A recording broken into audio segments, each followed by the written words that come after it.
Baik, selamat pagi Bapak Ibu.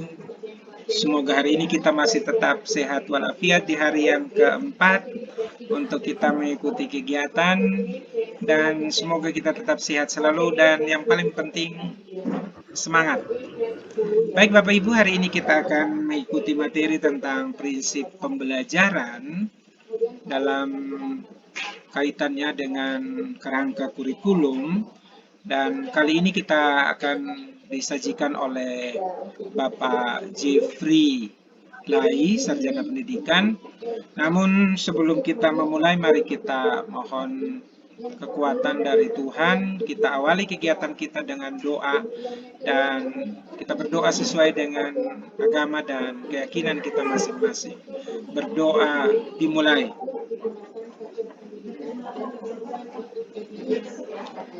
Berdoa selesai.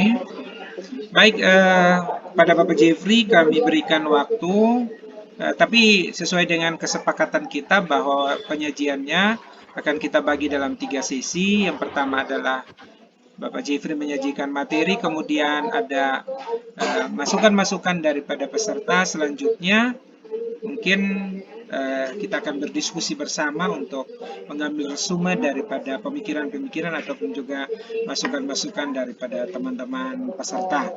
Waktu selanjutnya saya berikan kepada Bapak Jeffrey. Silakan. Jadi baik, terima kasih Bapak Moderator. Terima kasih atas kesempatan yang diberikan. Baik kawan-kawan, pada sesi kali ini saya akan membicarakan tentang materi pada kerangka kurikulum. Salah satu bagian yang penting adalah tentang prinsip pembelajaran. Jadi prinsip pembelajaran sendiri itu pada kurikulum yang ada, pada kurikulum sekolah penggerak itu ada 5 prinsip. Yang pertama bahwa prinsip pembelajarannya dirancang dengan mempertimbangkan tingkat pencapaian peserta didik saat ini sesuai kebutuhan belajar serta mencerminkan karakter dan perkembangan mereka. Yang kedua bahwa dirancang dan dilaksanakan untuk membangun kapasitas pelajar peserta didik dan kapasitas mereka untuk mencari pembelajar sepanjang hayat. Kemudian yang ketiga, mendukung perkembangan kognitif dan karakter peserta didik secara berkelanjutan dan holistik. Yang keempat, harus relevan, yaitu pembelajaran yang dirancang sesuai dengan konteks kehidupan dan budaya peserta didik, serta melibatkan orang tua dan komunitas sebagai mitra. Kemudian yang kelima, prinsipnya bahwa berorientasi pada masa depan yang berkelanjutan. Baik, jadi itu 5 prinsip yang harus kita perhatikan, yang kita wujudkan dalam sebagai prinsip pembelajaran. Baik, akan kita satu-satu kita bahas bersama. Yang pertama bahwa pembelajaran itu dirancang dengan mempertimbangkan tingkat pencapaian peserta didik saat ini sesuai kebutuhan belajar serta mencerminkan karakter dan perkembangan mereka. Nah, maksudnya di sini bahwa yang pertama bahwa ini untuk mendukung terbentuknya kesejahteraan atau well-being peserta didik atau biasanya orang bilang student well-being. Di sini peserta didik diberikan penanaman karakter, pengetahuan dan kompetensi sebagai bekal hidup di masyarakat. Kemudian selain itu juga peserta didik belajar sesuatu yang sesuai dengan tingkat perkembangan dan pencapaian mereka. Kemudian kesejahteraan psikologis yang baik berbanding lurus dengan keberhasilan akademik peserta didik dan semangat mereka untuk bersekolah. Nah, poin yang kedua dari dirancangnya dengan tingkat pencapaian peserta didik adalah menghargai dan menghormati hak peserta didik untuk belajar. Artinya di sini bahwa setiap peserta didik mempunyai hak untuk belajar dan mendapatkan pengajaran yang layak. Baik anak yang masih kurang baik hasilnya belajarnya maupun anak yang cerdas. Jadi perlu kita perhatikan bahwa jangan sampai nanti dalam pelaksanaan di sekolah kita hanya cenderung memperhatikan anak yang cerdas, sedangkan anak yang barangkali kurang kita cenderung kurang memperhatikan. Padahal semua berhak untuk mendapat yang sama. Nah, dengan menyusun pembelajaran yang sesuai dengan tingkat perkembangan dan kemampuan peserta didik, kita akan menghargai dan menghormati dan memenuhi hak mereka untuk belajar. Ini yang penting, poin pentingnya di sini bahwa kita harus melihat perkembangannya dan kemampuan peserta didik sehingga kita akan menghormati dan memenuhi hak mereka untuk belajar. Yang berikut, bahwa pembelajaran yang kita buat itu harus menyenangkan dan bermakna. Nah, pembelajaran yang bermakna itu yang bagaimana? Pembelajaran yang bermakna adalah pembelajaran yang dipahami utuh oleh peserta didik. Maksudnya memahami keterhubungan antar tiap potongan pengetahuan ke dalam keseluruhan konsep yang utuh. Nah, ini artinya dapat menghubungkan dengan kehidupannya sehingga akan terus bermanfaat bagi mereka. Kemudian, menyertakan kegiatan bermain dalam pembelajaran adalah salah satu cara untuk meningkatkan motivasi belajar peserta didik, membuat pembelajaran lebih bermakna dan menyenangkan bagi mereka.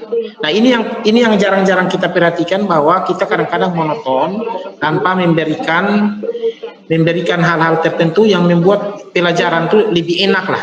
Nah, kadang-kadang kita monoton untuk sekedar materi. Yang berikut, inklusif. Ini inklusif artinya mempertimbangkan tingkat perkembangan dan kebutuhan setiap peserta didik. Berarti tidak ada satupun anak yang tertinggal. Singkatnya, semua anak dari latar belakang apapun mendapatkan kesempatan yang sama untuk belajar dan meningkatkan kemampuan akademik mereka. Nah, ini bisa kita lihat di sini, baik mereka yang masih kurang hasil belajarnya maupun mereka yang cerdas sama-sama mendapatkan manfaat secara pedagogis dari proses pembelajaran yang kita lakukan. Nah, kemudian yang kedua tadi, prinsip yang kedua adalah pembelajaran dirancang dan dilaksanakan untuk membangun kapasitas belajar peserta didik dan kapasitas mereka untuk menjadi pembelajar sepanjang hayat. Nah, poin-poinnya di sini adalah menanamkan grow mindset. Peserta didik yang memiliki grow mindset yang kuat akan terus berupaya untuk bisa menguasai apa yang sedang dipelajari, bukan sekedar mendapatkan nilai yang baik. Jadi ini kita membentuk suatu mindset bahwa kita bukan hanya sekedar berupaya untuk bisa menguasai apa yang sedang dipelajari, tapi mendapatkan nilai yang baik, tapi ini masalah proses. Jadi dia berproses. Dengan grow mindset yang kuat, peserta didik akan mengatribusikan kegagalan mereka pada kurangnya upaya mereka, bukan pada kurangnya bakat mereka. Nah, selain itu, grow mindset berbanding lurus dengan motivasi belajar. Semakin kuat grow mindsetnya, mereka akan semakin tinggi motivasi belajar untuk terus belajar. Semakin tangguh, mereka pada saatnya akan menghadapi berbagai tantangan akademik. Nah, yang berikut adalah mendorong kemampuan belajar mengelola pembelajaran secara mandiri. Guru menerapkan berbagai strategi pengajaran yang bisa melibatkan semua siswa untuk aktif dalam pembelajaran. Nah, salah satu strategi pembelajaran yang harus kita terapkan oleh guru adalah mendorong peserta didik untuk terus menemukan cara untuk belajar mereka sendiri agar bisa mengelola pembelajaran mereka secara mandiri. Dalam konsep belajar mandiri, peserta didik bertanggung jawab untuk mengelola upaya, pendekatan, dan strategi belajarnya agar bisa mencapai tujuan mereka. Nah, ini di sini bahwa belajar mandiri ini kita mengajak peserta didik bagaimana kita bisa nah, ini konsep awalnya kita harus mengenal peserta didik. Artinya kita harus tahu gaya belajarnya semacam apa. Jadi karena strategi belajar masing-masing anak ini berbeda, karena tipe belajar masing anak pun akan berbeda. Oke, baik, selanjutnya kita lihat masih prinsip yang kedua, adanya self and peer assessment. Guru perlu memberitahu sejak awal apa yang diharapkan dari para peserta didik beserta pencapaian belajar seperti apa yang diharapkan ketika mereka mempelajari suatu bahan pelajaran. Nah, ini yang mesti kita sampaikan sebelum kita memulai pembelajaran. Kita sampaikan bahwa pembelajaran yang mereka alami saat ini, pencapaian belajarnya seperti apa, mereka perlu tahu. Kemudian pencapaian belajar murid diukur melalui asesmen. Nah, guru perlu sejak awal memberitahu peserta didik asesmen semacam apa yang akan dilakukan pada saat mereka melakukan pembelajaran tersebut. Dengan melakukan ini, guru memberi kesempatan pada peserta didik untuk mengatur strategi mereka dalam pencapaian belajar.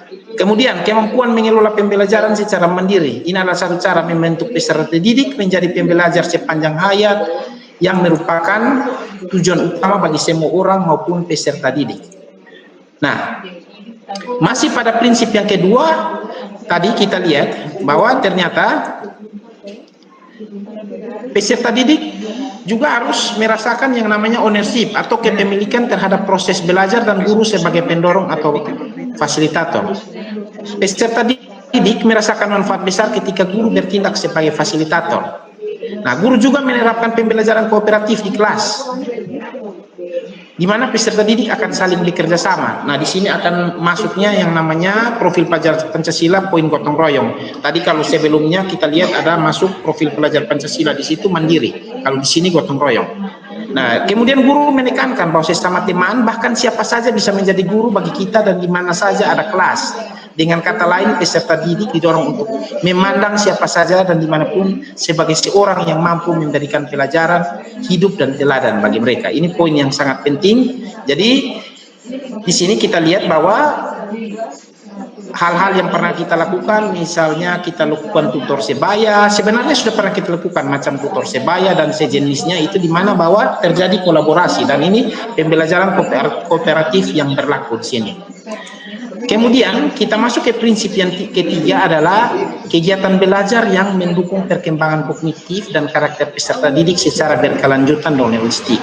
Di sini ada poin-poin penting yang kita perlu perhatikan, bahwa keseimbangan antara kognitif dan kognitif, kompetensi dan karakter.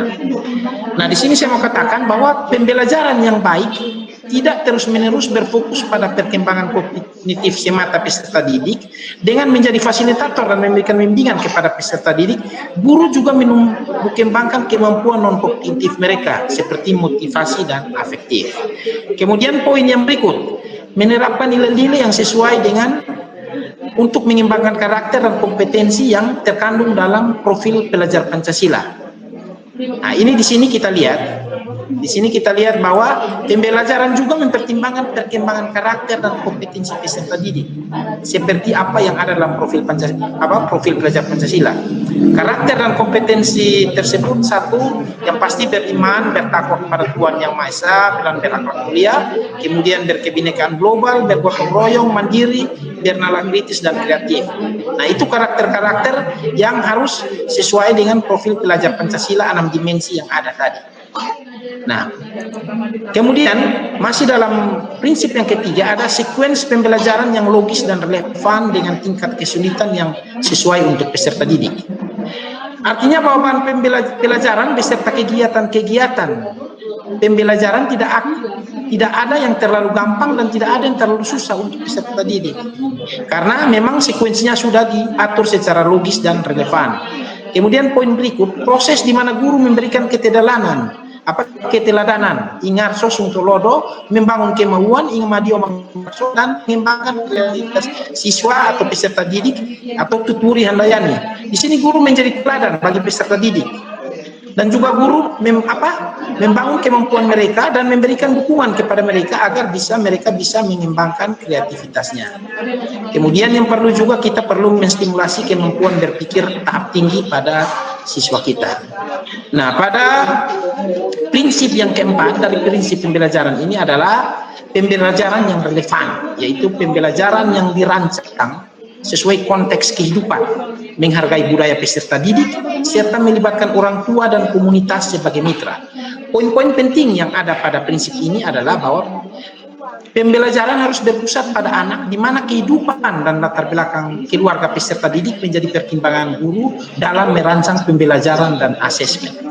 Nah, ini penting kita mengenali anak dan karakteristiknya, ini yang penting kita kenali. Kemudian kita perlu menguatkan identitas anak sebagai bagian dari lingkungannya. Kemudian keselarasan antara pembelajaran yang berlangsung di sekolah, di rumah, dan di lingkungan masyarakat.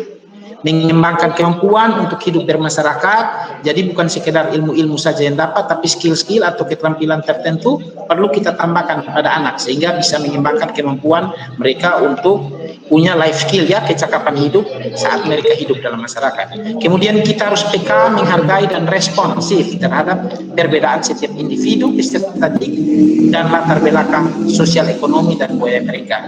Ini penting karena kita tahu pada dalam kelas-kelas kita, artinya dalam satu kelas kita, bahwa tiap peserta mempunyai keunikan dan karakteristik masing-masing, dan mereka perlu semua untuk dihargai. Ini perlu dihargai. Ini poin penting yang perlu diperhatikan oleh Bapak Ibu guru, sehingga kita jangan hanya terpaku pada anak tertentu karena kebetulan anak tertentu mungkin cerdas atau agak menonjol sehingga anak yang lain kita tinggalkan. Itu tidak boleh. Kemudian lingkungan belajar dengan iklim yang positif untuk semua peserta didik, sehingga setiap individu merasa aman untuk berada dalam lingkungan belajar. Nah, ini yang perlu kita perhatikan di sini, bahwa lingkungan belajar kita, misalnya lingkungan sekolah kita ini mesti ada terciptanya suasana student well-being. Artinya suasana yang menyenangkan bagi siswa saat belajar, tidak tertekan, tidak merasa dibully atau bagaimana, sehingga siswa belajar dengan lepas, dengan bebas, dan mereka tidak merasa tertekan atau ditekan guru atau teman atau bagaimana. Itu tidak boleh ada sama sekali dalam lingkungan belajar, karena kita perlu menciptakan lingkungan belajar dan iklim belajar yang positif bagi semua peserta didik. Kemudian pembelajaran yang lepas dari diskriminasi dan sara, tidak meninggalkan pelajar manapun, serta memberikan pengembangan ruang untuk identitas, kemampuan, minat, bakat, serta kebutuhan belajar. Nah, ini penekanan terakhirnya, bahwa pembelajaran lepas betul-betul dari diskriminasi sara. Jadi suku, agama, ras, antar golongan itu tidak perlu. Dalam pembelajaran kita anggap bahwa semua sama. Jangan sampai bahwa karena kita kebetulan seagama atau sesuku dengan siswa tertentu sehingga kita memberikan perhatian lebih pada anak tertentu. Tidak, semua anak mempunyai hak yang sama, karena dalam prinsip pembelajaran bahwa yang namanya sara itu kita lepaskan semua, kita menganggap bahwa semua adalah anak-anak kita. Oke, masih ada prinsip yang keempat, bahwa pembelajaran yang relevan itu pembelajaran dirancang sesuai konteks kehidupan. Nah, pembelajaran mencerminkan, merespon keragaman budaya. Kemudian pembelajaran juga harus sinergi antara sekolah dan di rumah. Kemudian terbangunnya saling percaya antara pihak guru dan orang tua. Ini penting, bahwa memang harus ada rasa percaya antara guru dan orang tua, sehingga kedua pihak berusaha semaksimal mungkin untuk memastikan bahwa peserta didik dapat belajar dengan optimal. Dan yang berikut, bahwa orang tua dilibatkan dalam proses belajar sesuai dengan perkembangan dan kebutuhan anak. Sebagai mitra, posisi orang tua dan masyarakat dalam pendidikan anak relatif setara dengan guru. Dengan kata lain, bahwa orang tua dan masyarakat dilibatkan dalam proses pengambilan keputusan yang terkait dengan pembelajaran dan asesmen. Nah, ini pola baru memang betul-betul kita harus temui, bahwa ternyata kenapa tadi, karena di depan telah disebutkan bahwa siswa harus mengetahui apa yang mau dinilai dari dia, sehingga apa yang kita ajarkan, dan dia perlu mengetahui setelah saya belajar ini cara penilaiannya bagaimana dan apa yang mau dinilai dari dia. Nah, itu kalau dulu tidak, tapi sekarang kita harus menyampaikan bahwa saat kau selesai belajar ini, kau akan dinilai dengan cara ini. Entah kau dinilai dengan tertulis atau tes tertulis atau apa, itu harus disampaikan juga kepada siswa.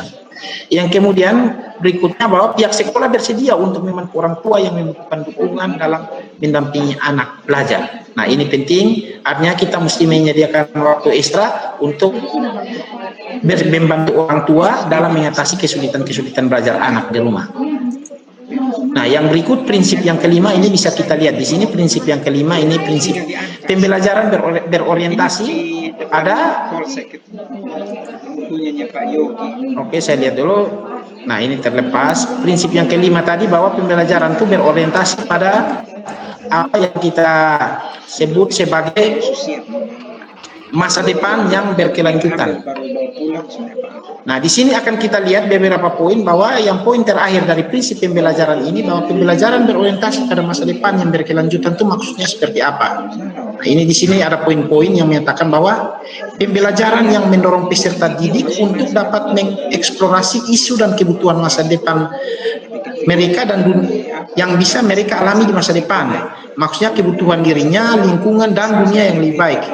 Prinsip ini menerapkan pendekatan yang bertujuan untuk memperlengkapi peserta didik dan sekolah dan masyarakat dengan nilai-nilai motivasi untuk mengambil tindakan nyata dalam menjaga keberlangsungan kehidupan anak sekarang maupun sampai masa depan. Jadi di sini ada poin-poin penting yang kita perlu perhatikan, bahwa kita mesti membekali anak-anak kita dengan hal-hal yang akan dipakai di masa depan, sehingga mereka tidak akan tergilas oleh zaman.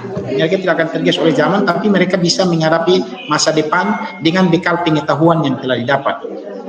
Kemudian pembelajaran berlandaskan prinsip ini memperkenalkan pada peserta didik isu yang mengancam pembangunan masa depan, misalnya tentang pemborosan energi, polusi, pelanggaran hak asasi manusia, kerusakan lingkungan, dan sebagainya. Nah, isu-isu ini penting juga kita sampaikan kepada anak, sehingga melatih mereka untuk misalnya mulai memperhatikan hal-hal yang dapat mengancam kehidupan mereka di masa depan. Misalnya isu-isu tentang polusi, sampah, pemakaian energi yang berlebihan. Kita mulai menanamkan pada mereka bahwa mereka harus hidup hemat energi, harus mengurangi polusi, harus bersih, tidak membuli kawan, karena membuli kawan termasuk pelanggaran hak asasi dan seterusnya.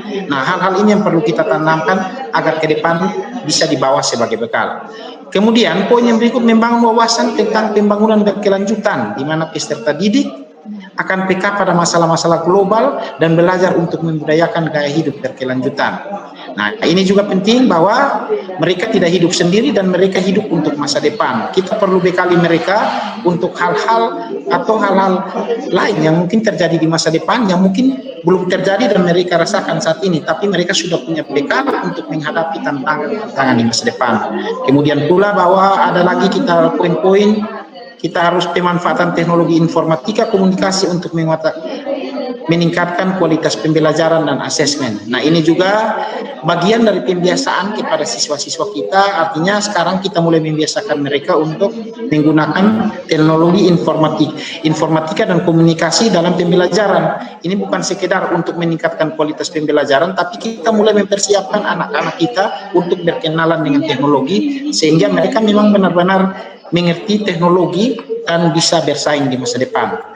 Poin yang terakhir yang saya sampaikan bahwa dari prinsip ini adalah mendorong atau memotivasi peserta didik untuk terus terinspirasi dan memiliki aspirasi membutuhkan kehidupan lingkungan sekitarnya, masyarakat, bangsa, dan dunia. Jadi ini beberapa hal yang saya sampaikan pada Bapak Ibu pada prinsip-prinsip pembelajaran yang nanti akan Bapak Ibu rancang, yang nanti akan Bapak Ibu buat, bahwa saat Bapak Ibu akan merancang suatu tujuan pembelajaran dan seterusnya, Bapak Ibu pun harus memperhatikan prinsip-prinsip pembelajaran yang ada, karena prinsip-prinsip pembelajaran ini penting di dalam kita menyusun tujuan pembelajaran untuk memenuhi capaian pembelajaran yang akan diterima oleh siswa. Baik, mungkin ini saja yang bisa sampaikan. Saya kembalikan ke Pak Moderator, mungkin ada hal-hal yang belum jelas bisa kita diskusikan bersama. Sekian dan terima kasih. Baik, terima kasih kepada Bapak Jeffrey. Mari kita berikan aplaus buat Bapak Jeffrey. Pemaparannya sudah sangat rinci sekali, menyangkut dengan beberapa prinsip pembelajaran.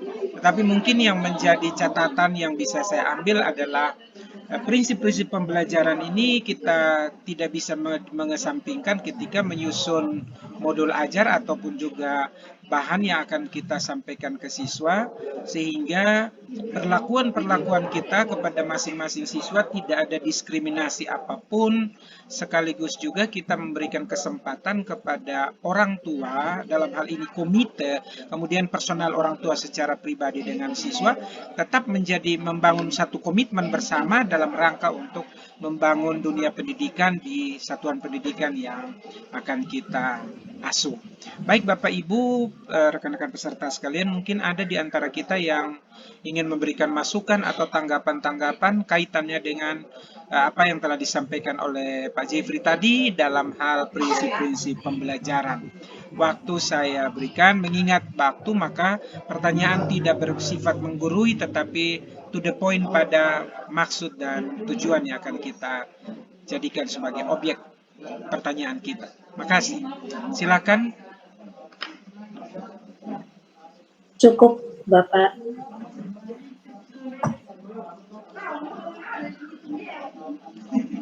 Baik, kalau memang tidak ada, saya berharap bahwa apa yang disajikan oleh Bapak Jeffrey menjadi bahan bagi kita ketika kita kembali ke lapangan. Tetapi yang paling penting, apalagi tadi ditekankan oleh Bapak Jeffrey, kaitannya dengan penegasan tidak ada diskriminasi. Sehingga ketika ada mungkin di sekolah kita ada siswa yang berkebutuhan khusus atau disfabel, kita juga tetap memperlakukan sama seperti siswa yang lain. Mungkin hanya sarana atau produk yang akan kita berikan berbeda dengan siswa-siswa yang dalam keadaan sempurna. Baik, terima kasih kepada Bapak Jeffrey sekali lagi. Mudah-mudahan ini menjadi bahan rujukan bagi kita untuk membangun wawasan tentang sebuah pendidikan yang berkelanjutan, bagaimana kita peka terhadap seorang peserta didik, kemudian kita juga berusaha untuk terus-menerus membangun pikiran-pikiran baru dalam rangka perkembangan dunia pendidikan dengan nuansa-nuansa baru yang sekarang kita dapatkan. Terima kasih dan selamat pagi. Sebelum kita menutupi pertemuan kita, mari kita akhiri dengan doa dan kita berdoa sesuai dengan keyakinan dan agama kita masing-masing. Berdoa dimulai. Berdoa selesai, terima kasih, sampai kita bertemu pada materi yang akan datang.